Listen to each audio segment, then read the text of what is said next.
Hello, welcome to my channel. If you are watching this video, it's highly likely that you are interested in playing Dungeons & Dragons. You might have listened to Critical Role, you might have watched Stranger Things. That is actually the biggest reason that I hear that a lot of people want to start playing Dungeons & Dragons. You might have watched something like Big Bang Theory or Community that references the characters playing the game. Regardless of why you want to play, it's no doubt that Dungeons & Dragons is a big part of our culture, especially if you play games. The idea of classes, the idea of leveling up, a lot of that has its roots in Dungeons & Dragons. So reading the book, you kind of get a little impression of where this stuff came from in pop culture. So one of the biggest obstacles that I hear that get in the way of people starting the game is how difficult it is, or the perception that the game is incredibly difficult. Just as an example, looking at the player's handbook here, which is the first book that came out, it seems like this is all rules and it's all like crazy stuff that's going to be confusing, but if you actually look at it, everything here is rules regarding making a character. So that's a step-by-step process you do before even playing the game most of the time, and you're only gonna really need to be familiar with the rules for your character. Everything on this end is spells. So this is like something you can look up on a one-by-one basis, or if you're not even a magic user, you don't even need to know this. So the actual rules for playing the game is only really this, which it's really not that much if you think about it. Additionally, this edition of Dungeons & Dragons, the 5th edition, is incredibly elegant in the way that it approaches rules, and it went through a lot of playtesting, and it's no secret that part of the resurgence of the game is based off of how good this rule set is. Now, we will be focusing on the 5th edition of the game, which, if you're looking at the books, have the sides of it have the red Dungeons & Dragons at the top. They have the red ampersand symbol at the bottom. And you don't need all these books. In fact, the product that I recommend you start the game with, the best possible product that you could buy, is this, the Dungeons & Dragons starter set. This sells for about $20. MSRP. You can get it at Amazon or most local game stores, Barnes and Nobles, bookstores carry it actually. So you can pick it up there. It's highly recommended that you get this. It has everything that you need to play, and it comes with an adventure on the inside that is actually good for a very large amount of play. By the time you get to the end of this adventure, you're going to be an expert at the game. So I'm going to actually open this. Bought a new one just to kind of show it off. So I'm going to open this right now and just kind of go through what's in it and what you need to play the game.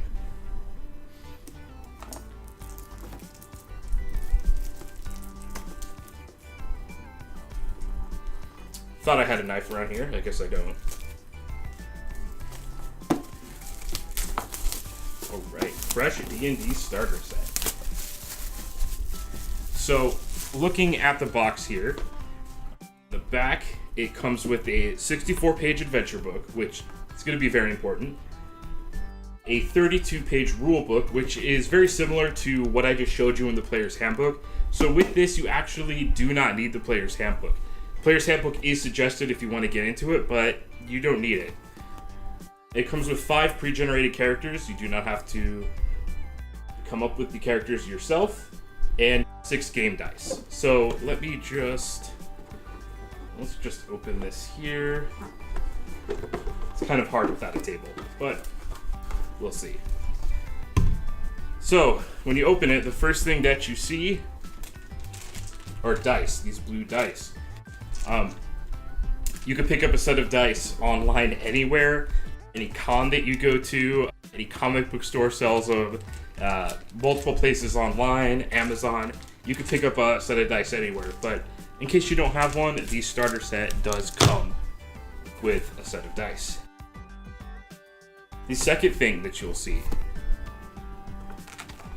is the Lost Mine of Phandelver book. So, highly recommended. I have played through this adventure multiple times myself, and I've run it. I think this is a very good intro. So this is an entire adventure. It has dungeons, it has monster fights, it has cities, it has characters that you talk to. Now, it seems a little overwhelming because it's a big book with a lot of stuff in it. If you look at the table of contents, part 1, Goblin Arrows, is really the only thing that you need to read to start. That adventure itself, depending on what goes on, that's going to take a few sessions. And if you're running the game, by the time that starts getting to the end, you'll have enough time to prepare. So the person running the game, I highly recommend that they read the intro. That's going to give the person, the DM, the Dungeon Master, that's going to give them all the info they need for how to start playing Dungeons and Dragons. And the adventure hook that the characters have, things like that. The Goblin Arrows, part 1 right there, starting on page 6, is the first part of the adventure. So the way that the adventure is set up is the characters get ambushed by goblins, and they have to kind of go investigate and maybe save the person that they are working for. Now, in typical Dungeons & Dragons fashion, they might actually end up killing them instead if they don't work together properly, but that's the fun of D&D. Every time someone plays this, it's going to be 100% different.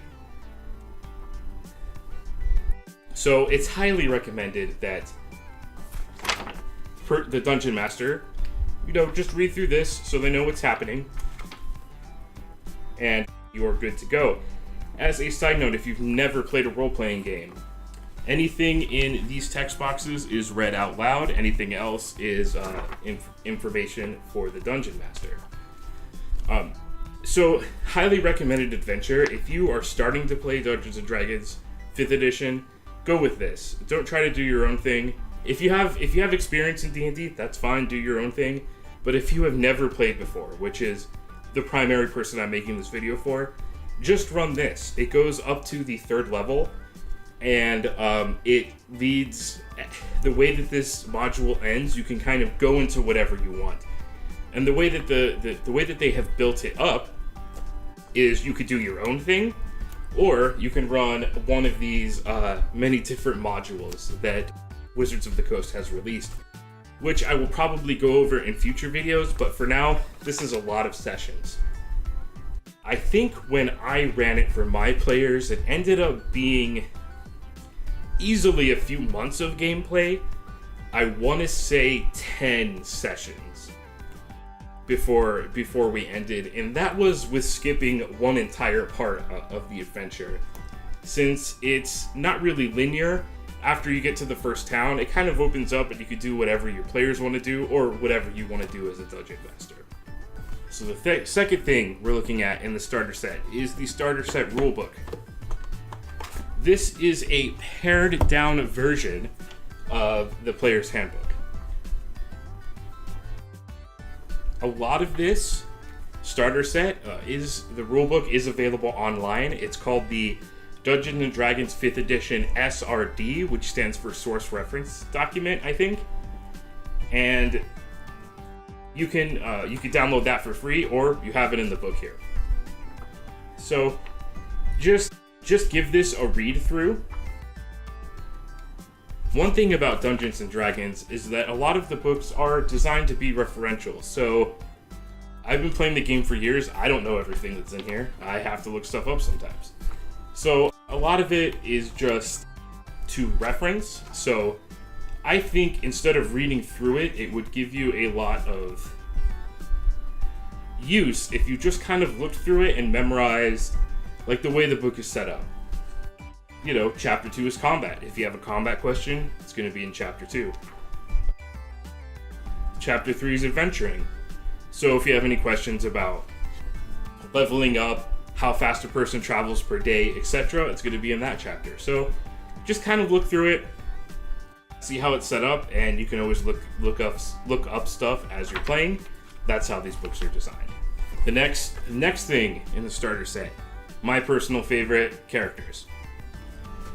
So these characters come on like a fairly hard, I don't want to say cardstock because it's a lot thinner than cardstock, but it's a fairly solid like construction paper. I'm not sure if that's the right word. So it comes with multiple characters, and so this is what a character sheet looks like. This is if anything, just look at the top here and read the race and class, and just go by that for figuring out who wants to play what. So just highly recommend maybe hand these out and say, hey, who wants to play the human fighter? Who wants to play the high elf wizard, etc. So just look at the top here, race and class, and go off of that. If you've never played the game, these starter characters actually look really intimidating. It's just a ton of text. It's really not that much. The cool thing about these character sheets, specifically the starter one, is the back explains what the character can do. So it explains humans, like what it means to be human in the world of Dungeons and Dragons. And it goes over what fighters do. Spoilers, they fight, they hit stuff. And it goes over your character's background. But everything else is up to you. It's up to you to name the character, to play it however you want. I would recommend going with these instead of creating your own character when you first start to play the game. If you want to do sort of character customization, the best way to do that, in my opinion, would be to play these pre-made characters, and then when you get to a certain level, say, hey, now that you're all level 3 and we've had 5 sessions and we all know a little bit more how to play, let's go through the player's handbook and maybe look at some of the other sources and make our own characters. Just take the amount of XP that you have, just make a new character, or just kind of spice up this existing character the way that you want. Like, maybe you've decided, instead of being a human fighter, it would be more interesting to you if you were a dragonborn. Well, you can kind of change that and play around with it. So just highly recommend that you take these pre-made characters and use them as a starter. The cool thing about this as well is you don't really need to go through too much of the player's handbook, because it tells you on the back what you get for gaining levels, and it goes all the way up to level 5. And I don't think that if you play through the entire Lost Mines of Phandelver and do everything, I don't think you're going to hit level 5. So this is even way after the starter set.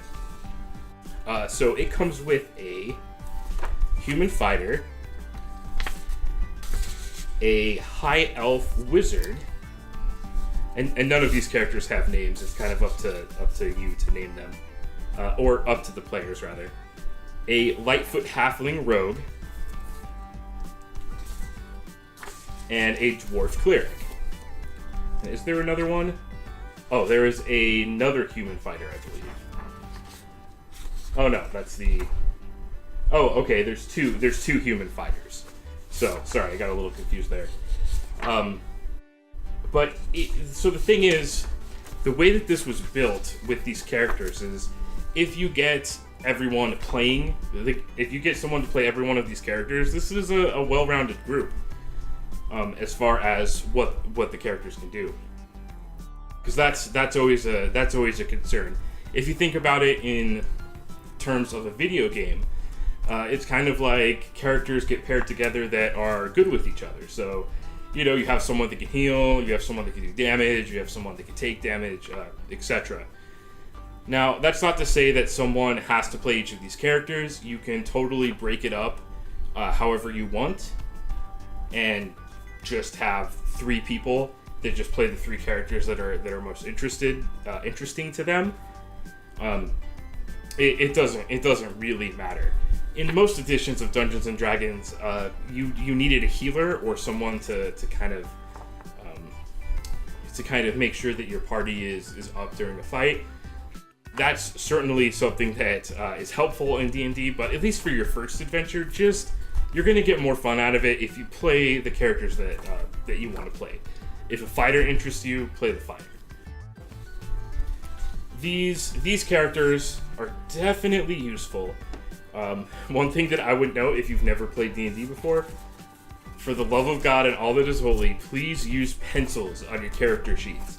You will be changing stuff on this constantly. You do not want to use pen. Actually, use pencil and use a piece of scrap paper to keep track of stuff, because you do not want to use pens on a character sheet. If I ever see someone use pen on a character sheet, it is worse than nails on a chalkboard to me. It's all, I can't do it. I just can't. So please use pencil. You'll thank me later. So the next thing in the starter set is just a what did you do last night? D&D encounters. I don't think this is called encounters anymore. It's a D&D Adventurers League. I could be wrong. This is just information about playing at your local game store in sanctioned Dungeons and Dragons. And I'll probably do another video on that at some point. This video is just focused on getting together with some friends and playing some D&D. So this is just, the URL to dungeonsanddragons.com. Not exactly sure where this QR code goes to. I'm just going to assume dnd.com, but I'll have to check it out.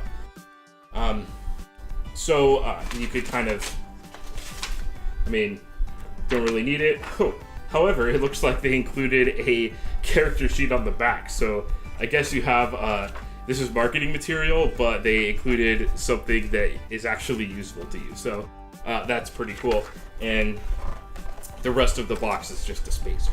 Now that I've talked about the D&D starter set a little bit, and you know what everything in there is for, just wanted to talk about some tips for the aspects of playing D&D and the whole getting together thing. So there's two incredibly important things that it comes to when playing D&D. One is people, and two is time.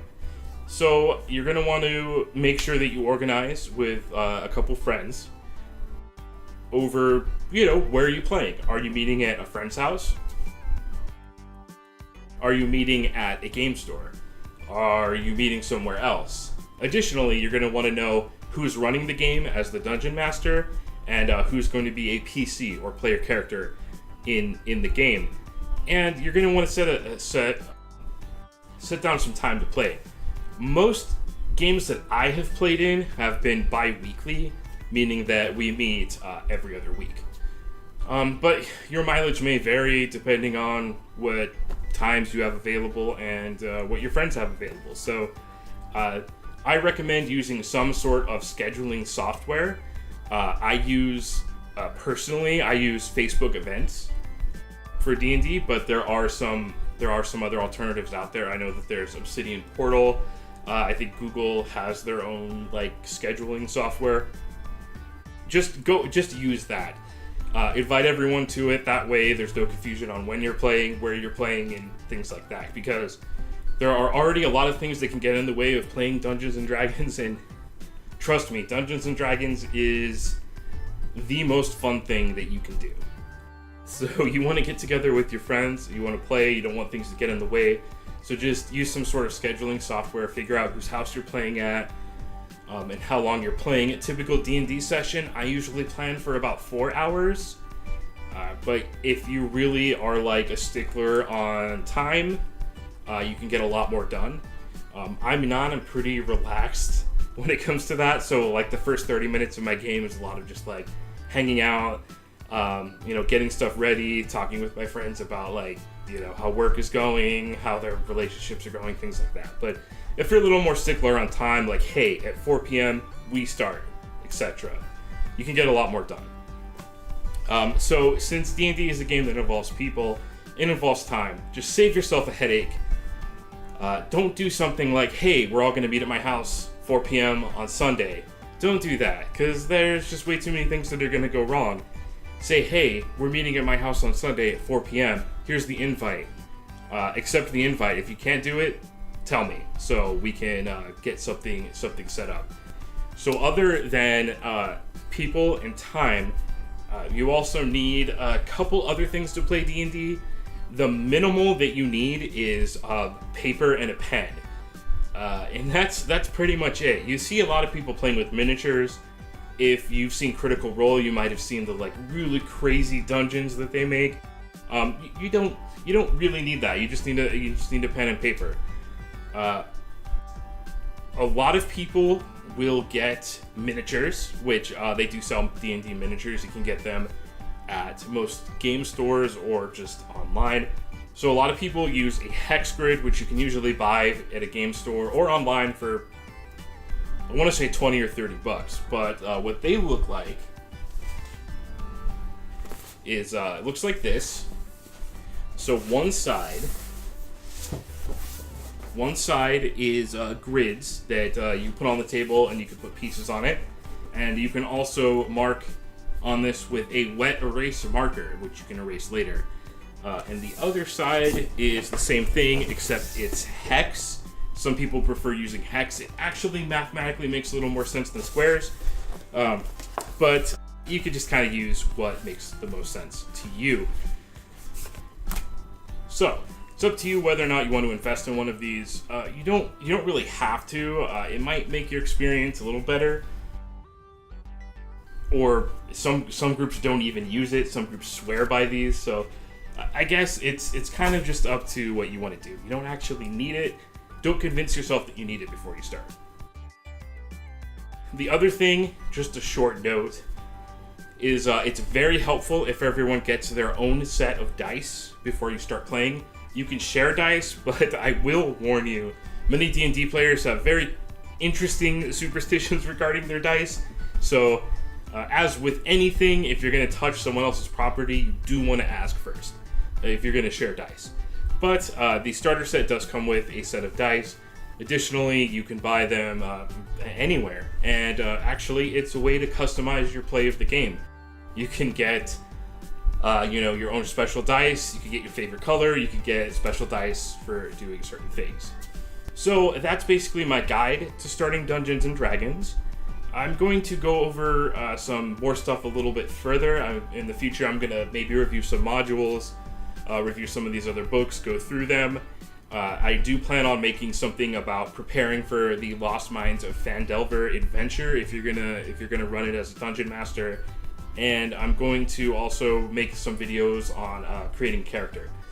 So please look forward to that in the future. I am primarily focused with Dungeons and Dragons, but I probably will at some point talk about some of my other favorite role-playing games. As you can see behind me, I've just got tons of stuff that I love to play. My favorite thing is to just play a tabletop role-playing game. And I want to share that with as many people as I can. So please look forward to more content regarding Dungeons and Dragons and tabletop role-playing. And as always, have a great night.